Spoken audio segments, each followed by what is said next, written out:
Hi guys, welcome to this week's newsletter. And this time of year, what's really helpful is being able to play a lob shot correctly. So we're going to try and explore that this week, and just wanted to try and just quickly talk through some of the basic fundamentals I see people doing incorrectly, which causes fats and thins, and then people get scared to use their lob wedge, their more lofted club in their bag, because obviously you've got to make a full swing, and then if you tend to thin a full swing lob wedge, it will tend to go an awful long way when we're only trying to hit it maybe 10 or 15 yards. So let me just talk you through a couple of things I see wrong, and then I'll try and play one correctly for you. So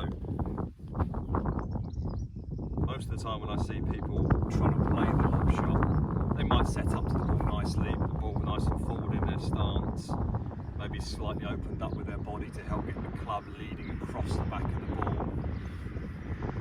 But what tends to happen then is, as they go through impact, is they very much hang back onto this right side to try and keep the loft on the club face.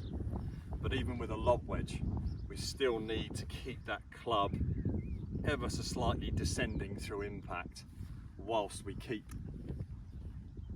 the loft on the club face through impact. Okay. The other one, obviously, if we don't hit it thin, people then tend to hit the ground before the ball.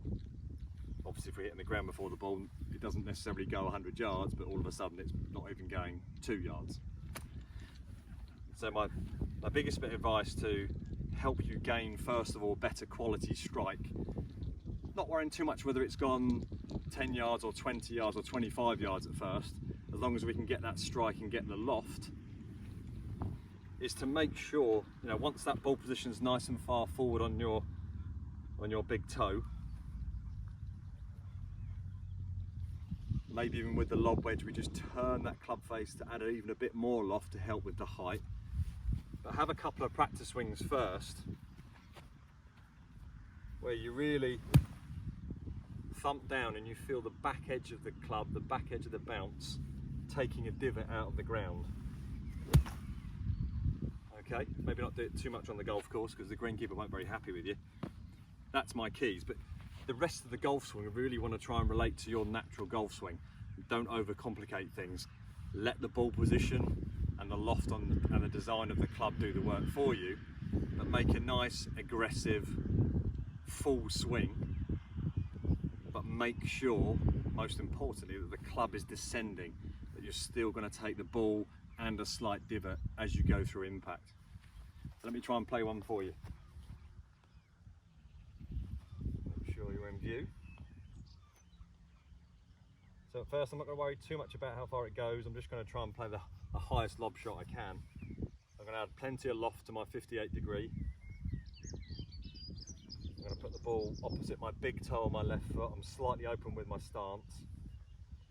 And I'm going to swing down the line of my feet. But most importantly, as I go through impact, I'm going to try and keep the club face looking at the sky.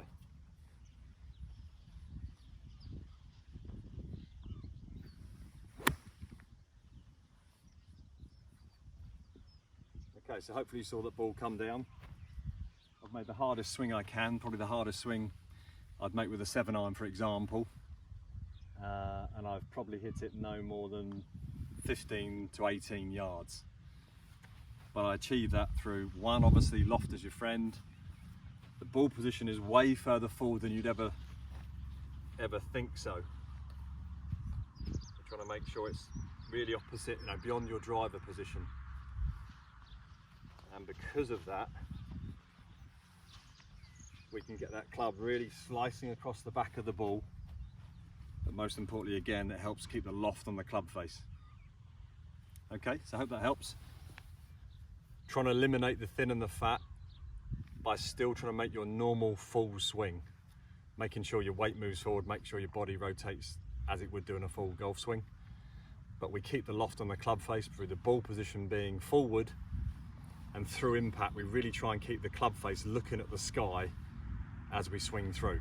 That helps us not drive the ball forward it helps pop it straight up in the air.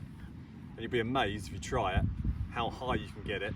And if you consciously keep trying to look to take that divot as you strike the ball, those are going to stop your scary thins and fats.